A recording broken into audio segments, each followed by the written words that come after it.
Hello everyone. इस video में हम लोग बात करेंगे प्रेसिडेंट का क्या क्या एग्जीक्यूटिव पावर है, क्या क्या जुडिशरी पावर है, क्या क्या फाइनेंशियल पावर है। पहला हम लोग बात करते हैं एग्जीक्यूटिव पावर के बारे में। जैसे कि हम लोग जानते हैं प्रेसिडेंट एक नॉमिनल हेड है, तो all the executive action are taken in his name. उसके नाम से जितना भी एग्जीक्यूटिव एक्शन होगा वो उसके नाम से किया जाएगा मतलब, ठीक है। जैसे प्राइम मिनिस्टर अपने मर्जी से कोई भी अपने नाम से कोई भी एग्जीक्यूटिव एक्शन नहीं ले सकता, वो प्रेसिडेंट के नाम से ही उसको लेना पड़ेगा, ठीक है। और बात करते हैं पावर के बारे में, उसके पास किसको किसको अपॉइंट करने का पावर है, ठीक है। तो पहला है वो प्राइम मिनिस्टर को कौन अपॉइंट करेगा? प्रेसिडेंट अपॉइंट करेगा, ठीक है। प्राइम मिनिस्टर को प्रेसिडेंट अपॉइंट करेगा, ठीक है। और प्राइम मिनिस्टर के साथ अदर मिनिस्टर को भी प्रेसिडेंट अपॉइंट करेगा। अदर मिनिस्टर जैसे कि हो गया फाइनेंस मिनिस्टर और बाकी सब जो मिनिस्टर्स होते हैं उसको कौन अपॉइंट करेगा? प्रेसिडेंट। लेकिन बट जो वो अदर मिनिस्टर को प्राइम मिनिस्टर का रिकमेंडेशन से ही वो अपॉइंट कर सकता है। जिसको भी वो अदर मिनिस्टर बना दे वो नहीं होगा, वो प्राइम मिनिस्टर ही उसको रिकमेंड करेगा, उसको ही मिनिस्टर बनाएगा, ठीक है। और second, attorney general of India उसको अपॉइंट करेगा, ठीक है। वो कौन होता है? अटॉर्नी जनरल ऑफ इंडिया कौन होता है? वो होता है लीगल एडवाइजर होता है, गवर्नमेंट ऑफ इंडिया का लीगल एडवाइजर। एक तरह से बोल सकते हैं वो गवर्नमेंट ऑफ इंडिया का एडवोकेट होता है, ठीक है। Controller and auditor general of India को अपॉइंट करेगा। चीफ इलेक्शन कमिश्नर को अपॉइंट करेगा, जो इलेक्शन कमीशन का जो चीफ होगा उसको अपॉइंट करेगा। एंड इलेक्शन कमिश्नर को अपॉइंट करेगा, ठीक है। और चेयरमैन और मेंबर ऑफ यूपीएससी मतलब यूनियन पब्लिक सर्विस कमीशन का चेयरमैन और उसके मेंबर को कौन अपॉइंट करेगा? प्रेसिडेंट अपॉइंट करेगा, ठीक है। गवर्नर ऑफ स्टेट, हर एक स्टेट का गवर्नर को अपॉइंट करेगा, कौन करेगा? प्रेसिडेंट अपॉइंट करेगा। हर एक स्टेट का जो गवर्नर होता है उसको अपॉइंट कौन करता है? प्रेसिडेंट अपॉइंट करता है, ठीक है। Chairman and member of finance commission का, जो फाइनेंस कमीशन होता है उसका चेयरमैन और मेंबर को प्रेसिडेंट अपॉइंट करता है, ठीक है। कुछ और पावर्स देख लेते हैं। President can seek information from PM, prime minister से वो इन्फॉर्मेशन मतलब इन्फॉर्मेशन खोज सकता है। कुछ भी इन्फॉर्मेशन अगर प्रेसिडेंट को लगता है वो प्राइम मिनिस्टर से खोज सकता है, प्राइम मिनिस्टर को उसको इन्फॉर्मेशन देना पड़ेगा ही, ठीक है। He can appoint a commission investigate into the condition of SC ST and OBC।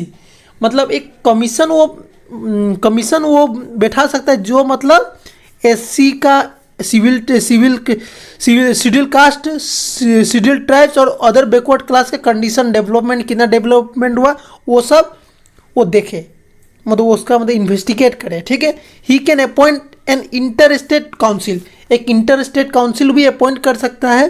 वो जो इंटर स्टेट काउंसिल का काम क्या होगा? वो स्टेट और स्टेट के बीच में हार्मोनी मतलब शांति रख पाए, कोई कॉन्फ्लिक्ट ना हो, ये इसका बारे में ये देखे वो काउंसिल, ठीक है। और स्टेट और सेंटर के बीच में एक शांतिपूर्वक हो, कोई डिफेक्ट ना हो, हार्मोनी रहे, ये देखे वो, ये काउंसिल का ये काम है, ठीक है।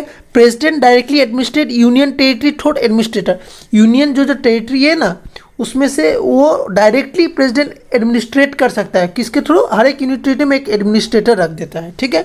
He can declare any area as a schedule area and, कोई भी एरिया को शेड्यूल एरिया डिक्लेयर कर सकता है।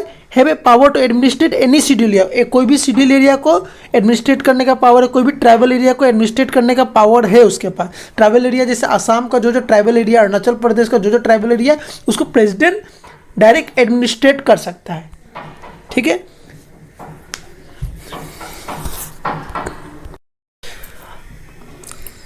एग्जीक्यूटिव पावर हो गया। अब हम लोग बात करेंगे जुडिशरी पावर। क्या क्या जुडिशरी पावर है प्रेसिडेंट के पास, ठीक है। सब पहला जुडिशरी पावर क्या है पता है प्रेसिडेंट के पास? वो ना चीफ जस्टिस और जो जज जो होता है सुप्रीम कोर्ट का और हाई कोर्ट का, सुप्रीम कोर्ट का और हाई कोर्ट का चीफ जस्टिस और अदर जजेस जो है उसको अपॉइंट करने का पावर किसके पास होता है? प्रेसिडेंट के पास होता है, ठीक है।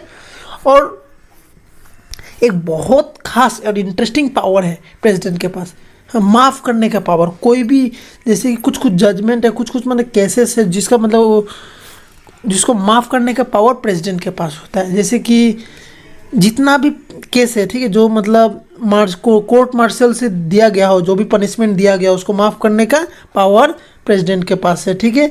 All cases where the punishment और sentence is for the offence against the union law, कुछ भी यूनियन लॉ का अगेंस्ट में कोई भी पनिशमेंट मिला है, कोई भी ऑफेंस का पनिशमेंट मिला है, उसको माफ़ करने का पावर प्रेसिडेंट के पास होता है, ठीक है।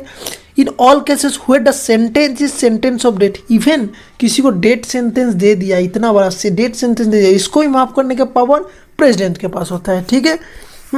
और ही कैन ग्रांट पार्डन, ठीक है, जिसका मतलब कि पार्डन मतलब होता है पूरा तरफ से माफ़ कर सकता है, कुछ भी पनिशमेंट को पूरा तरह से माफ़ कर सकता है। रिप्राइव मतलब कि टेम्पोरेरी टाइम के लिए उसको, मतलब उसका पनिशमेंट को रोक सकता है। जैसे कि सपोज किसी को डेथ सेंटेंस दे दिया, ठीक है, कोर्ट ने, अब उसको प्रेसिडेंट से उसको अपील वो जो उसको अपील करना है प्रेसिडेंट के पास, तो कुछ टाइम लगेगा ना प्रेसिडेंट के लिए, प्रेसिडेंट के पास अपील करने के लिए, तो कुछ टाइम के लिए उसके जो डेथ सेंटेंस को उसको रुका के, जब तक वो प्रेसिडेंट को से मिल नहीं लेता तब तक के लिए उसको डेथ सेंटेंस को रुका सकता है, ठीक है। रेस्पाइट मतलब होता है कि जैसे कुछ स्पेशल केस होता है, स्पेशल फैक्ट होता है, जैसे प्रेगनेंसी हो गया, हाँ, इस टाइम में मतलब इसके लिए उसके मतलब सज़ा को माफ़ भी कर सकता है, ठीक है। और कम्युनिटेशन मीन्स मतलब वो एक फॉर्म से दूसरा लाइटर फॉर्म में सज़ा को कर सकता है। जैसे कि सपोज कोई सज़ा मिला है एक को सज़ा मिला है, सपोज फांसी का सज़ा मिला है, उसको डेथ सेंटेंस मिला है, लेकिन उसको उम्र कैद का सज़ा में कन्वर्ट कर दिया प्रेसिडेंट ने, उसकी रिक्वेस्ट पर, और प्रेसिडेंट ने उसको उम्र कैद का सज़ा में कन्वर्ट कर दिया, ठीक है।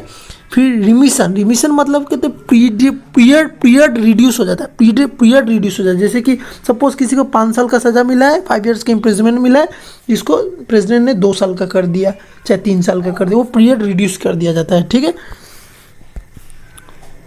तो यही हो गया judiciary power of the president.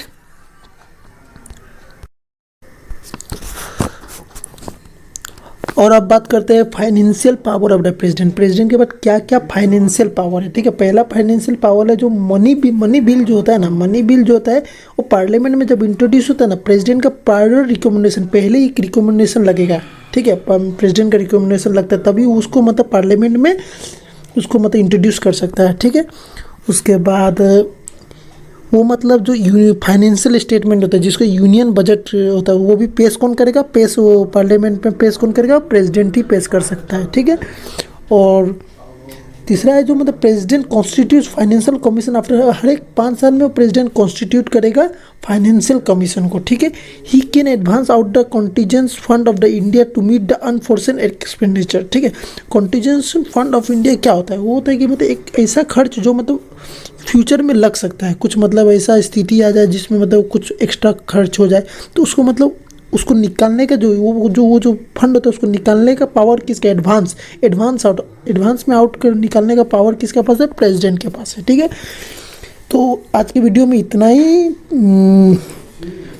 तो हम लोग 3 वीडियो बनाया, 3 वीडियो में हमने जितना हो सका प्रेसिडेंट का पावर को कवर किया, और कुछ बच जाता है तो आप कमेंट सेक्शन में कमेंट कीजिए, हम दूसरे एक वीडियो बना के, डिस्कशन वीडियो बना के, उसमें सारा चीज़ अब जो कमेंट करेंगे सब हम लोग कवर कर देंगे। तब तक के लाइक शेयर और सब्सक्राइब करिए हमारे चैनल को।